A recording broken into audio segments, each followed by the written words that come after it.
Okay, student, now the next point is you must have seen a beautiful moth emerging out of the cocoon.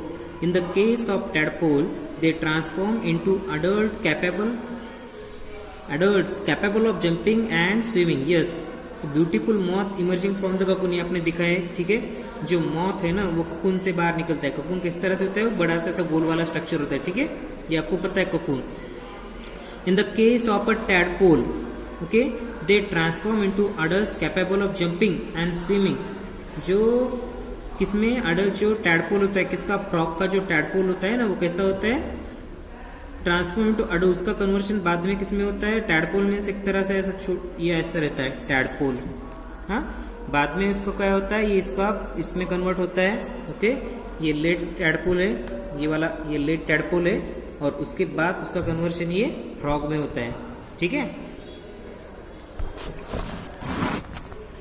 Okay student, now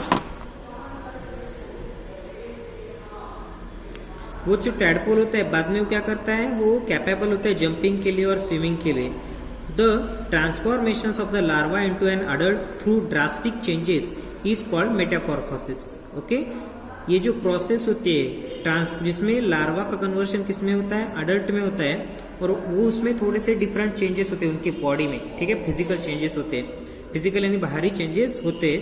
तो इस तरह से एक organism में physical changes होके उसका पूरी तरह से रूप बदल के उसका कन्वर्शन एक तरह से हम ऐसा कह सकते कि दूसरे ऑर्गेनिज्म में हो रहा है. नहीं, दूसरे नहीं कह सकते, क्योंकि ऑर्गेनिज्म तो एक ही रह रहा है. उसकी खाली बॉडी का जो फिजिकल स्ट्रक्चर है ना पूरी तरह से चेंज हो जाता है. जैसे देखो ये फ्रॉग है. ओके, फ्रॉग के क्या सबसे पहले एग्स होते हैं. एग से क्या होता है? अर्ली टैडपोल होता है. ठीक है, अर्ली टैडपोल से ये लेट टैडपोल होता है, जिसके देखो पाव के इस तरह स्ट्रक्चर आ रहे हैं. ठीक है, इसके बॉडी में फिजिकल चेंज हुआ कि नहीं, और उसके बाद इसका कन्वर्शन बड़े फ्रॉग में होता है, यानी बहुत बड़ा फिजिकल चेंज है स्टूडेंट्स, इसका कन्वर्शन इसमें होना. Okay, through drastic changes is called Metamorphosis. तो इस तरह से जो फिजिकल चेंजेस होते हैं बॉडी में, उस प्रोसेस को मेटामॉर्फोसिस कहा जाता है. What about the change that we observe in our body as we grow? Do you think we too undergoes metamorphosis? Okay, आपको ऐसा लगता है कि हमारी बॉडी में भी मेटामॉर्फोसिस होता है? In human beings, both parts similar to those present in the adults are present from the time of the birth. Okay, जो पार्ट बड़ों के बॉडी में होते हैं वही बॉडी के पार्ट जो छोटे बच्चे होते हैं उनके भी बॉडी में होते हैं. ठीक है. Now asexual reproduction. अभी तक हमने सेक्सुअल रिप्रोडक्शन देखा, अभी हम जानेंगे असेक्सुअल रिप्रोडक्शन के बारे में. So far we have learned about reproductions in some familiar animals, but what about very small animals like hydra and microscopic organisms like amoeba? तो अभी हमने बड़े बड़े जो मल्टीसेलुलर ऑर्गेनिजम्स है, ह्यूमन से, फ्रॉग से, ओके, उनके बारे में देखा. अभी हम यूनिसेलुलर यानी सिंगल सेल वाले जो एनिमल्स है, जैसे कि अमीबा है, पैरामेशियम से, हाइड्रा है, उनके बारे में जानेंगे. You know how they reproduce. Let us find out. तो इससे पहले भी मैंने आपको अगर याद होगा स्टूडेंट, तो मैंने ये जो रिप्रोडक्शन है ना अमीबा का, ये आप जब आप 7th स्टैंडर्ड में थे तब मैंने आपको ये बताया था. ओके, अभी आपको इसका डिटेल में स्टडी है. Get permanent slides of a hydra, observe them using hand lens, a microscope, look out for any bulges from the parent's body, count the number of bulges that you see in the different slides. bulges किसे कहा जाता है? ये इनको bulges कहा जाता है. तो ये जो आपको दिख रहा है इनको आपको काउंट करना है. ओके, किसके नीचे? माइक्रोस्कोप के नीचे. उसके लिए आपको हाइड्रा लेना पड़ेगा माइक्रोस्कोप के अंडर स्टडी करने के लिए. ठीक है, तो हाइड्रा आपको ये सब करने की कोई जरूरत नहीं. मैं सीधा आपके जो व्हाट्सएप ग्रुप है उसके ऊपर मैं हाइड्रा का माइक्रोस्कोपिक पिक्चर माइक्रोस्कोप से लिया हुआ पिक्चर डाल दूंगा. उसमें सब है. ओके, उसमें पूरे उसके पार्ट की डिटेल्स भी है, उसके पार्ट्स के नाम भी है. आप उस पिक्चर को देख लेना. You see in different slides also note the size of the bulges. Draw the diagram of the hydra as you see it, compare it with the figure. और फिर आपको क्या करना है? इस तरह से आपको हाइड्रा के डायग्राम आपको ड्रॉ करने के, ये आपको होमवर्क के स्टूडेंट्स से आपको करना है. ठीक है, ये डायग्राम ड्रॉ करो और मुझे आज ही इस पिक्चर को आपको भेजना है. Bulging in hydra. Sorry budding in hydra, budding किसे कहा जाता है, वो बडिंग एक तरह से रिप्रोडक्शन होता है हाइड्रा में। इस तरह से क्या होता है, ये बर्ड बाहर निकलता है, ओके, ये बड़ा होता है, ये बड़ा होता है, उसके बाद ये हाइड्रा और ये हाइड्रा यहाँ से सेपरेट हो जाते हैं और फिर दो दो हाइड्रा यहाँ पे तैयार होते हैं, ठीक है। In each hydra there may be one or more bulges. These bulges are the developing new individuals and they are called birds. इनको क्या कहा जाता है स्टूडेंट्स, बर्ड्स कहते हैं, ठीक है। इससे न्यू इंडिविजुअल्स, न्यू हाइड्रा बनता है। Recall the presence of birds in yeast in hydra to the new individuals develops as outgrowth from a single parent. This type of reproduction in which only a single parent is involved is called asexual reproduction. Asexual reproduction में खाली एक parents involve होता है, okay.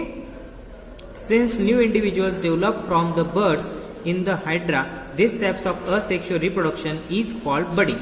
और इस तरह से जो रिप्रोडक्शन होता है, सिंगल हाइड्रा से दूसरा हाइड्रा बनता है, इस रिप्रोडक्शन को बडिंग कहा जाता है। Another method of asexual reproduction is observed in the microscopic organism amoeba. तो ये दूसरा असेक्सुअल रिप्रोडक्शन से जो अमीबा की बॉडी की यहाँ पे स्टडी की गई है, ठीक है, उनमें किस तरह से असेक्सुअल रिप्रोडक्शन होता है, यहाँ पे आपको डिनोट किया है, ओके। ये अमीबा है, ये आपको दिख रहा होगा, ये सर्कल जो है ना इसको न्यूक्लियस कहा जाता है, ठीक है। ये मैं आपको क्या करूंगा, आपके व्हाट्सएप ग्रुप पे अमीबा के जो, और ये जो है ना ये इनको क्या कहा जाता है, इनको ये सूडोपोडिया, उसके पाव सूडोपोडिया, यानी उसके पाव को सूडोपोडिया कहा जाता है, ठीक है। उसके सेल के अंदर कौन कौन से सेल ऑर्गेनेलिज है ना, उसका पिक्चर मैं आपको व्हाट्सएप के आपके ग्रुप पे डाल दूंगा, ठीक है। ओके स्टूडेंट्स, ये यहाँ पे देखो, ये एक अमीबा है, ये यहाँ पे क्या हुआ, उसका जो न्यूक्लियस है ना, वो न्यूक्लियस ऐसा सेपरेट हो गया है। ये देखो, ये न्यूक्लियस के बीच में ये ऐसा थोड़ा सा है ना, ये ऐसा व्हाइट वाला तुमको दिख रहा होगा, ठीक है। ये क्या है, ये बीच वाली जो लाइन है जो दो न्यूक्लियस को जोड़ती है, ठीक है, ये बाद में टूट जाएंगे और टूटने के बाद फिर ये दोनों न्यूक्लियस ऐसा सेपरेट हो जाएंगे।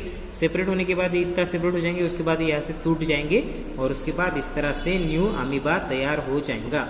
ये ओल्ड वाला, ये न्यू वाला, ये ओल्ड वाला फिर थोड़े समय के बाद मर जाएगा, ये न्यू वाला बचे रह जाएंगे, उसके बाद ये इस तरह से रिप्रोडक्शन करेगा, okay. Binary fission in amoeba, ये अमीबा में क्या हो रहा है, बाइनरी फिशन। फिशन का अर्थ होता है टुकड़े होना, ठीक है। सॉरी, थोड़ा सा डिफरेंट बोला मैंने। ये भी एक डॉटर ही होगा, ठीक है, जो पेरेंट्स होंगे ना वो फिर से डॉटर हो जाएंगे, हाँ। और उसके बाद ये जो न्यू तो ऑलरेडी डॉटर ही है, ठीक है। इस तरह से बाइनरी फिशन हो रहा है अमीबा में। फिशन का अर्थ होता है टुकड़े होना और फ्यूजन का अर्थ होता है एक जगह पे आ जाना, ठीक है।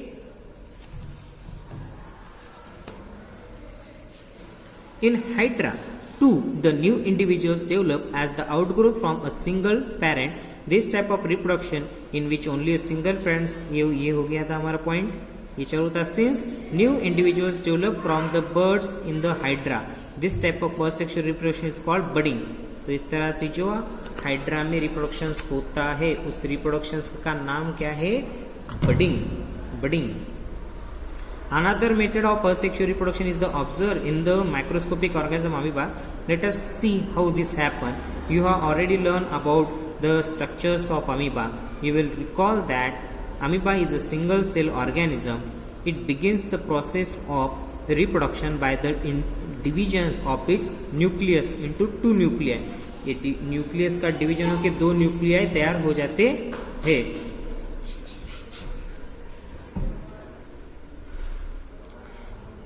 This is followed by divisions of its body into two, each part receiving a nucleus. Finally, two amoeba are produced from one parent. Okay, तो इस तरह से दो अमीबा तैयार हो जाते हैं सिंगल पेरेंट से, okay. This type of asexual reproduction in which an animal reproduced by dividing into two individuals is called binary fission. तो इस तरह से एक सिंगल सेल ऑर्गेनिज्म का दो सिंगल सेल में दोनों भी एनिमल्स, दोनों भी जो ऑर्गेनिज्म में एक सिंगल सेल ऑर्गेनिज्म का दो सेल ऑर्गेनिजम्स में कन्वर्ट हो जाना, इस प्रोसेस को बाइनरी फिशन कहा जाता है। ओके, अब इसके आगे वाला जो पार्ट है ना, उसको अभी हम नेक्स्ट वीडियो में देखेंगे स्टूडेंट्स। Now bye.